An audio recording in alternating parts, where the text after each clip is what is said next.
सुप्रभात छात्रों।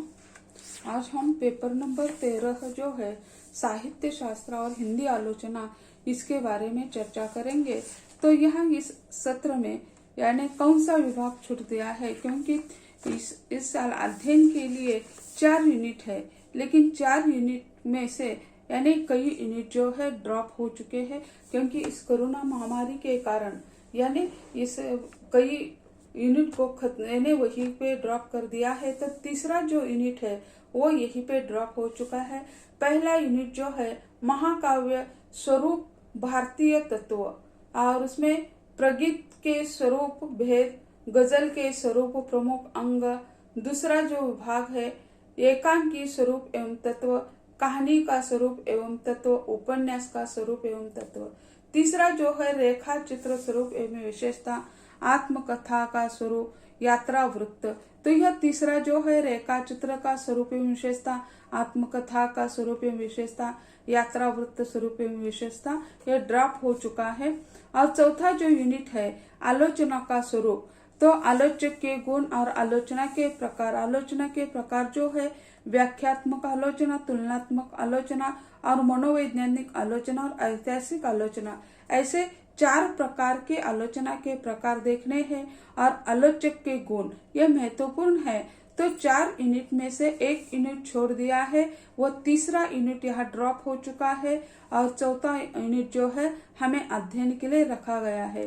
तो ऐसे यानी पेपर का नाम जो है साहित्य शास्त्र और हिंदी आलोचना। तो साहित्य शास्त्र और हिंदी आलोचना में हमें यानी तीसरा जो यूनिट है वो यूनिट यहीं पे यानी खत्म हो चुका है, यह पढ़ाई के लिए नहीं है।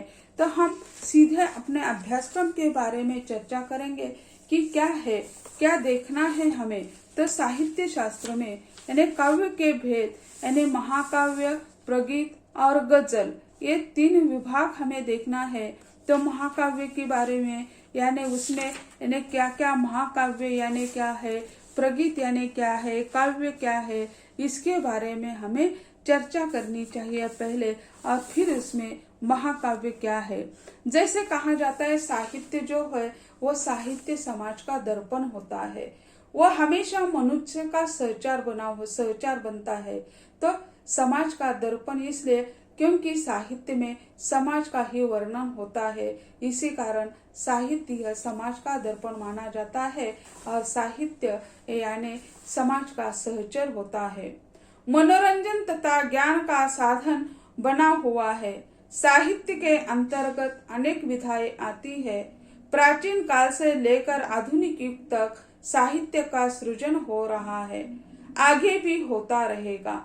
साहित्य युग के साथ परिवर्तित हो रहा है। कविता भी इसके लिए अपवाद नहीं है। हमारे पाठ्यक्रम में महाकाव्य, प्रगीत काव्य तथा गजल का समावेश कर दिया है। यानी जैसे हमने SY तक FY, SY या 9वीं, 10वीं, 11वीं, 12वीं, इसमें हमने क्या कविता, उपन्यास, कहानी ये देखा है, लेकिन उसके निर्मिति किस तरह होती है, उसकी निर्मिति किस प्रकार होती है, इसके बारे में हमने नहीं देखा है। अब तक हमने जो पढ़ाई उसमें अनेक कविताओं का अध्ययन किया है, यानी पहले की जो पढ़ाई है तो इसमें गहराई तक हम नहीं गए। अनेक कविताएं पढ़ी, वो ये कहानियां पढ़ी है, लेकिन कविताओं का अध्ययन किया होगा, लेकिन कभी काव्य के भेदों के बारे में गहराई से नहीं सोचा है। यानी काव्य को हमने कविताओं को पढ़ा, लेकिन छात्रों को कविता पढ़ाई जाती है, वह उसे ग्रहण करते हैं, लेकिन उसकी निर्मिति के बारे में किसने भी नहीं सोचा होगा। विभाग 2 में अध्ययन करते समय अपने या हमने जैसे खंड काव्य देखा है, पहले भी था, आज भी है खंड काव्य। जैसे BA सेकंड में एक काव्य का जो पेपर होता है उसमें एक खंड काव्य है, कितने प्रश्न करूं, यह खंड का ममता कालिका, उसका अध्ययन हमने कर दिया। आधुनिक कविताओं का अध्ययन किया होगा, लेकिन महाकाव्य तथा प्रगीत के भेदों के बारे में हमने चर्चा नहीं की है। प्रगीत क्या होता है, उसके भेद क्या होते हैं, तो इसके बारे में हमने कभी भी चर्चा नहीं की है। इसलिए हम इस इकाई में महाकाव्य क्या है, महाकाव्य विषयक विभिन्न विद्वानों की मान्यताएं कौन सी है? महाकाव्य के भारतीय तथा पश्चिमी तत्व कौन से हैं? प्रगीत काव्य किसे कहते हैं? प्रगीत के तत्व कौन से हैं? प्रगीत के भेद कैसे हैं? गजल शब्द का अर्थ क्या है? जैसे हम देखते हैं ये अच्छा गजल गाता है, अच्छा गजल लिखता है, लेकिन गजल की निर्मिति क्या है? या कविता की तरह है या कोई विशिष्ट होता है? तो जैसे हम देखते हैं मिष्टान्न होते हैं, हर एक मिष्टान्न की अलग अलग उसका स्वाद होता है। उसी तरह कविता हो, गीत हो, प्रगीत हो, गजल हो, उसकी अपनी अपनी एक विशेष खासियत होती है। गजल की परिभाषाएं तथा गजल के अंग आदि का विवेचन हम करेंगे।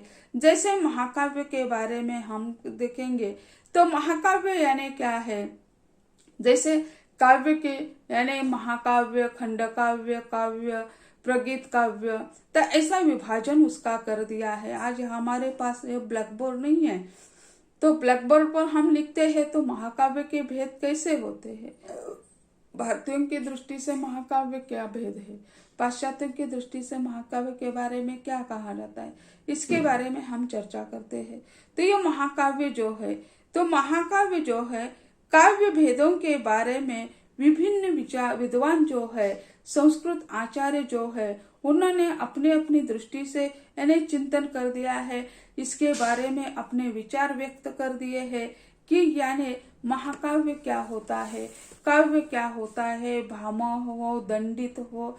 तो उन्होंने अपने अपनी दृष्टि से काव्य और महाकाव्य या प्रबंध काव्य, प्रगीत काव्य, इसको चित्रित करने का प्रयत्न कर दिया है। बंध के आधार पर काव्य के भी दो भेद किए हैं, प्रबंध और मुक्तक। प्रबंध के 3 भेद किए हैं, तो जैसे महाकाव्य, खंडकाव्य तथा एकार्थ काव्य, यानी महाकाव्य, खंड काव्य तथा एकार्थ काव्य, ऐसे भी भेद किए हैं। अपने पाठ्यक्रम में इसमें महाकाव्य का समावेश किया है, यानी प्रबंध काव्य और मुक्तक काव्य, ये 2 प्रमुख भेद है। मुक्तक यानी उसे कोई बंधन नहीं है, और प्रबंध काव्य के महाकाव्य, खंड काव्य और एकार्थ काव्य ऐसे विभाजन कर दिया है। महाकाव्य शब्द महत और काव्य इनके मेल से बनता है। महाकाव्य कैसा बनता है? तो महाकाव्य यानी ये महत और काव्य ऐसे है। महाकाव्य का अर्थ है महत यानी बड़ा, यानी महत यानी बड़ा होता है। विस्तृत काव्य ग्रंथ अथवा सर्वश्रेष्ठ काव्य। महाकाव्य में महत प्रसंग या घटना का विश्लेषण होता है। महाकाव्य शब्द का सर्वप्रथम प्रयोग वाल्मीकि के रामायण के उत्तर कांड में हुआ, यानी महाकाव्य शब्द रामायण जो है वो महाकाव्य माना जाता है। यानी इस सृष्टि का यानी महाकाव्य, जैसे हमारे 4 वेद है उसी तरह यानी ये महाकाव्य रामायण जो है वो महाकाव्य माना जाता है। और रामायण का उत्तरकांड में उसका उल्लेख हो चुका है। भारतीयों की दृष्टि से महाकाव्य की परिभाषा या महाकाव्य अलग होता है और पाश्चात्यों की दृष्टि से महाकाव्य अलग होता है। भारतीय काव्य चिंतकों ने महाकाव्य का स्वरूप पर गंभीरता से चिंतन कर दिया है। यानी भारतीय विद्वान जो है, काव्य चिंतक जो है, उन्होंने उसके महाकाव्य के स्वरूप के बारे में गंभीरता से चिंतन किया है। एक और महाकाव्य की परिभाषाओं में एकता दिखाई देती है तो दूसरी ओर भिन्नता दिखाई देती है। यानी एक और यानी महाकाव्य की जो परिभाषाएं है इसमें एकता दिखाई देती है तो दूसरी ओर उसकी भिन्नता दिखाई देती है। उसका मूल कारण यह है कि विभिन्न युगों में काव्य महाकाव्य विषयक चिंतन में परिवर्तन आया है। विभिन्न आचार्यों ने युगानुरूप महाकाव्य के लिए मानदंड निर्धारित किए हैं। अलग अलग जो काल आए हैं तो अलग अलग युगानुरूप कहा, क्योंकि युग आता है, दूसरा एक चला जाता है, दूसरा आता है, तो उनकी दृष्टि से महाकाव्य के बारे में उन्होंने चर्चा की है। इसी कारण महाकाव्य की परिभाषा में यानी उसके बारे में क्या हो जाता है, अलग प्रवाह, अलग मत हमें दिखाई देते हैं। आचार्य भामह ने अपने काव्यालंकार ग्रंथ में महाकाव्य के विशेष में लिखा है, यानी आचार्य भामह जो है उनका जो ग्रंथ है काव्यालंकार है, तो इसमें महाकाव्य के बारे में उन्होंने चर्चा की है। महाकाव्य क्या होता है, महाकाव्य कैसा होता है, तो उनकी दृष्टि से भामह ने अपनी दृष्टि से महाकाव्य के तत्व के बारे में चर्चा की है और वे बताते हैं महाकाव्य सर्गबद्ध रचना है। महाकाव्य क्या है, वो सर्गबद्ध रचना है। महाकाव्य का आकार विस्तृत होता है, महाकाव्य का आकार जो होता है वो विस्तृत होता है। महाकाव्य में महानता होती है, महाकाव्य जो है इसमें वे कहते हैं महानता होती है। महाकाव्य का कथानक उदात्त होना चाहिए, यानी महाकाव्य सर्गबद्ध होना चाहिए। महाकाव्य का आकार विस्तृत होना चाहिए। महाकाव्य में महानता होती है। महाकाव्य का कथानक उदात्त होना चाहिए, महाकाव्य को जो कथानक होता है वो उदात्त होना चाहिए। महाकाव्य में उदात्त चरित्र वाले किसी महान युग पुरुष या नायक का वर्णन होना चाहिए। महाकाव्य का नायक जो होता है वो उदात्त चरित्र वाला होना चाहिए और महान पुरुष का नायक के रूप में उसका वर्णन होना चाहिए, यानी उदात्तता यह दिखाई देती है। महाकाव्य में नाटकीय संधियों का निर्वाह होना चाहिए, यानी महाकाव्य में नाटक की तरह भी उसका मंचन किया जाता है। रामायण का मंचन होता है, जैसे हम देखते हैं गीत रामायण का मंचन लोग करते हैं। नाट्य मंडली जो होती है तो वह यानी गांव गांव गली गली, पहले तो मनोरंजन के साधन आज जैसे है उसी तरह नहीं थे, तो पहले लोग रसिया राम की कहानी यानी गांव गांव जाकर बताते थे, तो ये गीत रामायण गाते हैं लोग, तो ऐसे उसका मंचन होना चाहिए। इसके लिए उसमें नाटकीयता होनी चाहिए।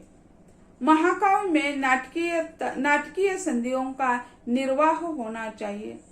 धर्म, अर्थ, काम, मोक्ष में से किसी एक फल की प्राप्ति को दिखलाना चाहिए। जैसे हम कहते हैं धर्म, अर्थ, काम, मोक्ष, यह चतुर्वर्ग फल प्राप्ति माना जाता है, तो यह चार जो है उसमें से कोई एक का तो फल प्राप्ति, एक की फल प्राप्ति इसमें दिखानी चाहिए। महाकाव्य में एक प्रधान रस हो, साथ ही अन्य रसों का भी वर्णन होना चाहिए। महाकाव्य में एक रस का पूर्ण परिपाक होना चाहिए और उसके साथ साथ बाकी जो 8 रस है, 9 रस है, और 9 रस में से 8 रस यानी क्या होते उसके साथ अपने आप आ जाते हैं, लेकिन एक रस जो है उसका पूर्ण परिपाक होना चाहिए, ऐसे वे कहते हैं। महाकाव्य में नायक की विजय दिखलानी चाहिए। जैसे हम देखते हैं नायक के साथ साथ खलनायक भी होता है। जैसे रामायण हम देखते हैं तो राम नायक है और रावण जो है खलनायक के रूप में आ जाता है। उसी तरह हम आज सिनेमा देखते हैं तो उसमें नायक मुख्य होता है, नायिका होती है, और खलनायक जो होता है वो नायक और नायिका, मुख्य नायिका उसके कार्य में बाधा डालने का काम करते हैं। तो ऐसे जो है तो उसमें नायक का अंत में नायक का विजयी होना दिखाना इन्हें महत्वपूर्ण मानते हैं। महाकाव्य में दरबार, वातावरण, दूतों का योग, युद्ध का अभियान, ब्रह्म बाह्य संघर्ष, सूर्य, चंद्र, नदी आदि का वर्णन हो, यानी महाकाव्य में दरबार हो, दरबार जैसा वातावरण दिखाना चाहिए। दूतों का युग यानी दूसरे राज्य के दूत उसमें आने चाहिए। युद्ध का अभियान, इसमें एक बार युद्ध भी होना चाहिए। तो राम में यानी युद्ध हमें दिखाई नहीं देता, लेकिन अंतिम जब राम और रावण का युद्ध इसमें दिखाया गया है। बाह्य संघर्ष हो, अंतर्गत संघर्ष भी उसमें हमें दिखाई देता है कि अयोध्या में कैसा कांड चल रहा था, इसी कारण राम और सीता को जाना पड़ा, तो यह अंतर्गत कलह है। और उसी तरह बाह्य कलह यानी जैसे हम देखते हैं सीता को रावण उठा ले जाता है, यह बाह्य संघर्ष है। सूर्य चंद्र नदी आदि का वर्णन हो, सूर्य चंद्र नदी यानी प्रकृति का वर्णन हो। महाकाव्य में अलंकार युक्त अग्रामीण भाषा का प्रयोग हो, यानी महाकाव्य में अलंकार युक्त अग्रामीण भाषा का प्रयोग हो, जो ग्रामीण भाषा नहीं है उसका प्रयोग होना चाहिए।